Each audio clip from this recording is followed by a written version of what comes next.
folks. It's day after Easter, March 28th, in the year 2005. And we're sitting in Len and Jean's house, which is down here on what street? Penn Church. And it's about 2 in the afternoon. We want to be accurate on this. 2 in the afternoon. And I have approached them before about the idea of having some recall of some of the humorous anecdotes, because Len and Jean spent somewhere in the neighborhood of 20 years, was it, working with kids that you might say were a little maladjusted in some ways, or have had problems with the law in some ways, and it was on their shoulders to keep this house down at Headley going. And what's the name of that house? What was it? Colonial? Yeah. Oh, Camp Colonial. Camp Colonial, yeah. The one humorous incident I remember is that they used to have these guys go AWOL, they called it. Wasn't that AWOL? Okay, here you go. So, what was this one about the AWOL people? Or are you stage struck with it now? No, we talked about many different funny incidences dealing with AWOLs, and this particular student had left the residence the night before, and another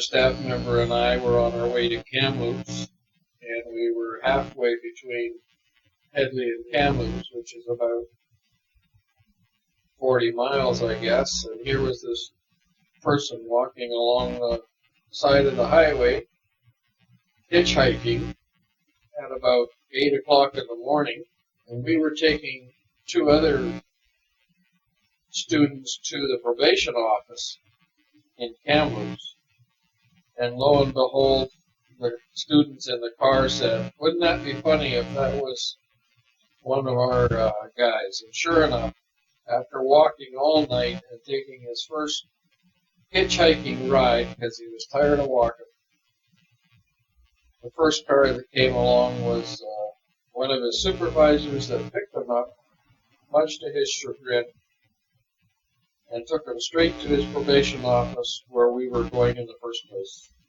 And he was headed in that direction. Yeah, he was trying to get away. He was headed back to Kamloops. Did he live up there? Yes, he lived in Kamloops. In the Kamloops area. But what he'd done, when the child runs away, we get out on the road with cars and try to apprehend them before they get into mischief in the little town of Kamloops or anywhere else. And it also gives them an indication that we are concerned for them and we're on it. And he was nowhere on the highway when we went looking for him. And about 2 o'clock in the morning we tend to pack it all. And so we just assumed that he was gone. So what he had done, he dropped down to the river and camped there and kept walking along, and where he couldn't walk along, he'd walked in the river, and then come up and taking the road up to Kamloops on this number 5A on that road. He'd also kept off the road. So then he got tired of that. Yes. So he'd just come up from the bushes and was coming up on the road when Len and I came along. And no, I wasn't with you. And that happened several times. So the first ride he thumbed was you. Yeah. The last person he wanted to see. Yeah. That's ironic. That's irony. You might say that's destiny. That happened so many times in different ways. But they didn't all run away. Oh, no, absolutely not. You probably had some kids you really got to like. Well, Well, even some of the runaways most of the children, for the first month to 6 weeks, we call that the honeymoon period, because in their mind, they are doing time, and in their mind, they're trying to figure out the system to either work it to their benefit or to find the loopholes where they can get away. And so they haven't built any relationships with anyone, and their main concept is to get away or use the system. And so what would happen, that would be the time when we knew they would make those attempts. You figured after that first 6 or so weeks, they're pretty safe.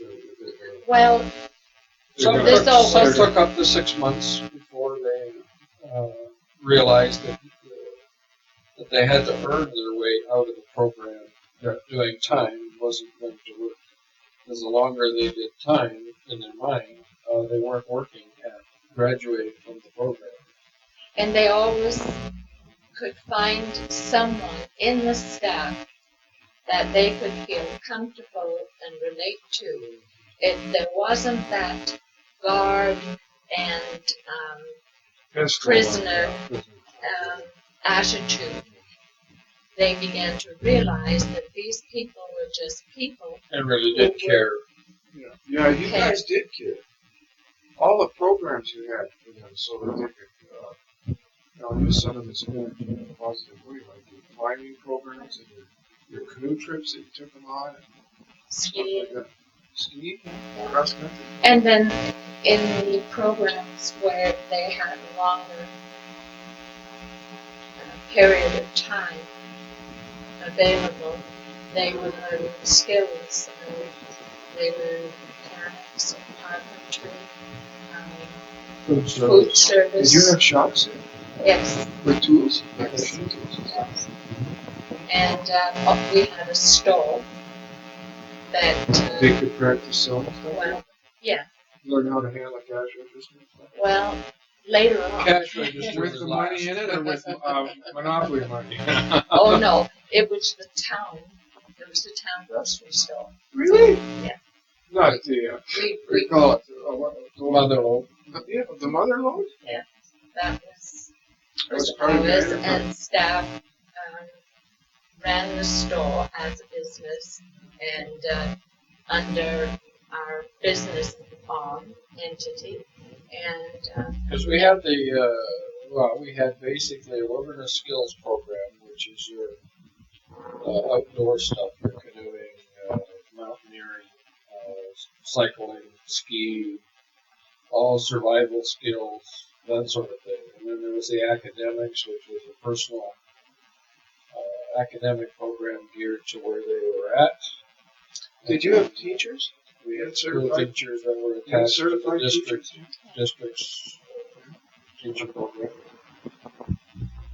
And then we had the ranching side, which was the horses and the farm care and haying and all that. And then there was shops, which was the mechanics and woodworking. And then we had food service, retail store, bed and breakfast, and restaurant. So they had... Well, it worked out that each person that came to us that wanted to work with us had a personal skill, a life experience and a personal skill, which they could share with the person. And wanted to. So, in a sense, the students were plugged into life as it was in a working situation. So, you'd have to see a chart. I'd have to show you, John, the structure, because that would give you far more to understand it. Because, for example, they were in squads of 5 students, 1 staff. The squad had certain things to do, which would be chores, etc. And that was the key worker with those 5 students.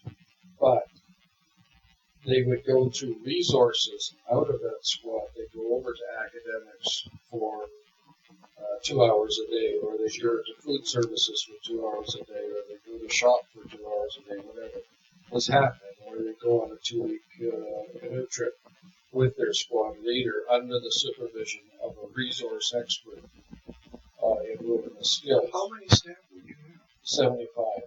75 times 5? There are 5 in the squad? Well, No. we would have as much No, as 50. 75 staff. There would be 40, an average of 40 students for 20 years. Oh. Every year. All the time. They rotate according to the In and length out, of yeah. program Yeah. and what program they were in. There's about 5 different programs. Would the severity of their penalty be? Yeah, so it determined had more to do with 50% of the students were through the courts and corrections, and 50% of the students were social services clients through, and so they've been in foster homes, group homes, etc. And that hadn't worked out. And that hadn't worked out. And so for both, we were looking after the last level of community care next to incarceration. So So this was the last chance. this is the last chance before incarceration of some kind. What would their ages be? Like What's considered juvenile, which is 12 years old to 18. The average age, I would say, would be in the 14, 15 bracket. Mostly 14 to 18, I'd say. And it included every basic crime you could think of, up and including murder. that must have been a little weird. Well, actually, the two parties that were involved in a murder was, when I say by accident, for example, a drunken birthday party on a reserve, and a teenage girl, for whatever reason, fired a gun and killed her cousin. And so therefore it was dangerous for her to stay on the reserve because of recrimination. So eye for eye, tooth for tooth. Yes. So they sent her out, but she was absolutely no problem. Very reserved and quiet, actually, because in a sense they weren't even aware of what was happening at the time they were doing it. It was a drunken party. That sort of. Mostly robberies, I suppose. A lot of drugs, alcohol, criminal activity would be breaking in entries. But you had 75 Staff. hired staff. Yeah, that would big include, business. but that would include your cooks and your, Still. and you got to figure you've got 3 shifts a day, 24 hours a day. 25 on. Yeah, well, it all depends on what. For instance, there'd be one person maybe in a facility of 14 on night shift because they're sort of in lockdown, but you would have your squad leader plus your resource people all working during the day, plus your cooks, your cleaners, administration. You were the main employer, definitely. If you consider $1 million in salaries going into Headley a year, I guess so. So mine wasn't working. nothing was working. So you were there. Headley did not appreciate the money that was coming into town. They didn't really realize the benefits. Well, isn't that always the way? That nobody likes warehouses that work something. Yeah. You bite the hand that feeds you. I mean, that's it. I don't know if it's a jealousy. But let's not get into this too much. Whatever. We've gone over that. Unless you want to. No. Now, okay. So this kid goes up to thumb a ride, and you're it. And so, what else? Now, what about this one down in Vancouver, where this kid? Oh, I guess under the title of AWOLs again, we used to let them know that don't worry about the police, or don't care if you go to Nova Scotia or Newfoundland. We're the ones, because we care, are going to come in and get you. and bring you back, because they had to understand. See, a lot of them use the system. They go to their social worker, probation officer, AWOL under whatever circumstances, so that they can get placed somewhere else, and they keep moving the system around deliberately, because that way they feel that they're in control of their lives. So they may AWOL 2 or 3 times in the beginning until they realize that no matter where they go, they're coming back. There's a lot of organizations, like the few that were out there, a lot of them didn't want them back if they were too much trouble. Well, that's logical. So they would use, the students would use that to their advantage. So they make a big fuss. Yeah, so we said forget that. Doesn't matter where you go or what you do, you're coming back until you graduate. And these 2 students had AWOL, and another administrator and I had gone to Vancouver on the foundation business, and we were down underneath the Granville Street Mall and the shops there, walking through the mall, turned the corner, and came face to face with these 2 that had AWOL from Henry. And I just said to them, see, I told you, it didn't matter where you went, we would be there. And of course, with thousands of people in Vancouver who would expect Millions. us to, run directly. Shocked them enough that they turned around and on their own went back to Headley, back to camp. And we continued on our business. And of course, the reputation of that was passed on to other students and helped us in our persuasion. Well, now you're telling me you've gone on mountaineering projects and went on canoe trips and things like that. Were there any things there that were, kind of interesting on the north side that, like, kids never done a canoe before or something like that? Well, you can't tell many teenagers how to do something. They know themselves. And so when they first get in a canoe, and they have to meander or steer a canoe, if you want to call it that, through a meandering stream in a marsh or something, to have that canoe do what they want doesn't always happen. So they soon get very, very frustrated with the fact that they really don't know what they're doing. Then we can tell them how to do it, but if you try ahead of time, forget it. They're not ready to listen.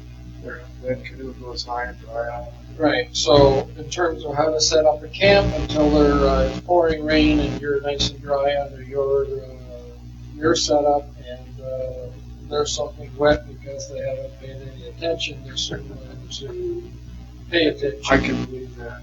The reason we use the outdoors is because they're out of their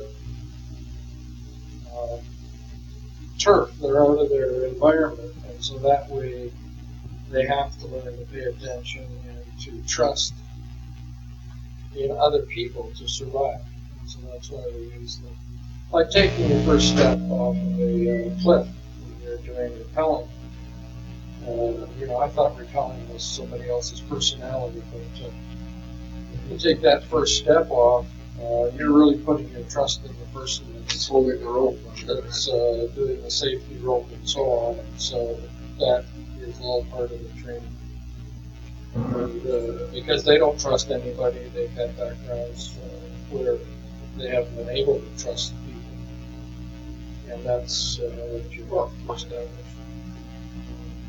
In a way that we were doing scouts. Trust our leaders. Yeah. Same. Same. Of course, we were mischievous kids. Yeah, well, it's just human nature. But it's human nature as a teenager to say you know it all. Well, some people said that, the program's a fake because teenagers, they're not that bad. Teenagers are teenagers, and when they grow up, they're cured, so then you're going to be a success. But these particular teenagers are very low self-esteem and have no skills, no instructions of what to do is to get into challenges and problems that they can't control. And I always tell them that if the horse is in the pasture, he's got a fence.